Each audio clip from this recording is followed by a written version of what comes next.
Welcome to AR crochet and magics.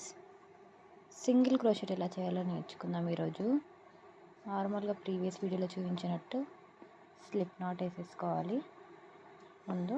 Okay, and next ఏ దానికైనా basic stitch chain stitch అని చెప్పాను కదా, chain stitch వేసేసుకోవాలి.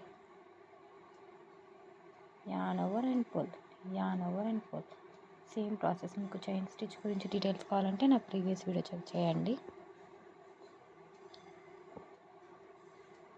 చైన్ స్టిచ్ అనేది కంప్లీట్గా ఇలా చేసుకుంటూ వెళ్ళాలి.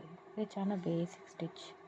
అప్కమింగ్ స్టిచెస్ అన్నిటికీ కూడా చైన్ స్టిచ్ అనేది కావాలి కాబట్టి నా ప్రీవియస్ వీడియోని చెక్ చేసుకోండి చైన్ స్టిచ్ కోసం. లైట్ కలర్ అని యూజ్ చేస్తున్నాను మీకు ఈజీగా స్టిచెస్ విజిబుల్ అవ్వడానికి. స్టెయిన్లెస్ స్టీల్ యూజ్ చేస్తున్నాను నేను.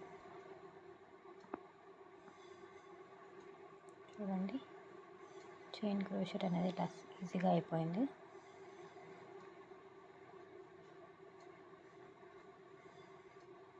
అంటే ఇలా ఫస్ట్ స్టిచ్ అనేది స్కిప్ చేసి సెకండ్ స్టిచ్లో మనం హుక్ని ఇన్సర్ట్ చేయాలి. ఇన్సర్ట్ చేసుకోవాలి. ఫస్ట్ స్టిచ్ అనేది స్కిప్ చేసి సెకండ్ స్టిచ్లో ఇన్సర్ట్ చేయాలి. నెక్స్ట్ ఆ థ్రెడ్ అనేది దాంట్లోంచి ఫస్ట్ ఆ లూప్లోంచి తీసి అప్పుడు ఈ హుక్లో ఉన్న ఈ 2 లూప్స్లోంచి మళ్ళీ లాగాలి. ఓకే, అంతే. సేమ్ ప్రాసెస్ని మొత్తం చైన్ మొత్తం రిపీట్ చేస్తూ ఉండాలి. ఇలా అవుతుంది. Thank you.